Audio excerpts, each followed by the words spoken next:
देखिए प्रश्नावली 12.1 का प्रश्न नंबर 7। कोई तंबू एक बेलन के आकार का है जिस पर एक शंकु अध्यारोपित है। यदि बेलनाकार भाग की ऊंचाई और व्यास क्रमशः 2.1 मीटर और 4 मीटर है तथा शंकु की तिर्यक ऊंचाई 2.8 मीटर है, तो इस तंबू को बनाने में प्रयुक्त कैनवास का क्षेत्रफल ज्ञात कीजिए। साथ ही 500 रुपये प्रति मीटर स्क्वायर की दर से इसमें प्रयुक्त कैनवास की लागत ज्ञात कीजिए। ध्यान दीजिए कि तंबू के आधार को कैनवास से नहीं ढका जाता है। तो देखो सबसे पहले जो है तंबू का मैं बेलनाकार भाग बना लेता हूँ नीचे, ठीक है, और ऊपर जो है शंक्वाकार भाग बना लेता हूँ इस तंबू का। तो इस प्रकार से एक तंबू हमने बना लिया, ठीक है। अब देखो इस तंबू के जो बेलनाकार भाग की जो ऊंचाई है वो दे रखी है 2.1 मीटर, ठीक है, और इस बेलनाकार भाग का जो व्यास है वो दे रखा है 4 मीटर यहाँ पर, और शंकु की जो तिर्यक ऊंचाई है वो दे रखी है 2.8 मीटर, ठीक है। तो हमें जो है इसमें प्रयुक्त कैनवस का जो है क्षेत्रफल ज्ञात करना है और साथ ही जो है 500 रुपये प्रति मीटर स्क्वायर की दर से इसकी जो है लागत ज्ञात करनी है। तो देखो सबसे पहले मैं यहाँ लिख लेता हूँ कि तंबू के बेलनाकार भाग की ऊंचाई, यहाँ पर एच मान लेंगे इसको, और बराबर यहाँ पर तंबू के बेलनाकार भाग की ऊंचाई आपको दे रखी है 2.1 मीटर। अब देखो यहाँ पर जो है तंबू के बेलनाकार भाग का व्यास दे रखा है। देखो तंबू के बेलनाकार भाग का व्यास ये दे रखा है 4 मीटर। तो इस बेलनाकार भाग का जो व्यास आपको 4 मीटर दे रखा है तो इसकी त्रिज्या निकाल लूँगा मैं। तो तंबू के बेलनाकार भाग की त्रिज्या यानी कि आर, व्यास में हम दे देंगे 2 का भाग, यहाँ पर 4 में देंगे 2 का भाग, तो यहाँ पर जो है 4 में 2 का भाग देंगे तो 2 बार जाएगा, ठीक है। तो यहाँ पर आ जाएगा 2 मीटर, ठीक है। तो ये जो त्रिज्या है बेलनाकार भाग की त्रिज्या भी 2 मीटर रहेगी और शंक्वाकार भाग की भी 2 मीटर रहेगी। अब देखो शंकु की जो तिर्यक ऊंचाई है वो एल बराबर आ जाएगी यहाँ पर 2.8 मीटर, ये दे रखी है आपको। अब देखो हम जो है इस कैनवास का जो है क्षेत्रफल ज्ञात कर लेंगे।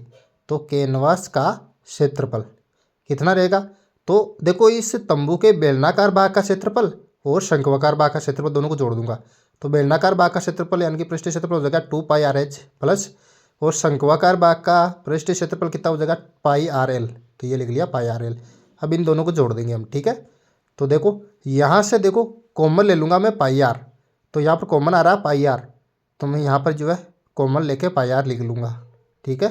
तो ये लिख लिया मैंने πR, ये कॉमन ले लिया मैंने। और कोष्टक में क्या बचेगा, यहाँ पर बचेगा 2H प्लस का चिन्ह और इधर क्या बचेगा L बचेगा, तो ये L उतार दो और कोष्टक में इसको बंद कर देंगे, ठीक है। अब इनका मान रख लेंगे अगले पेज में, ठीक है।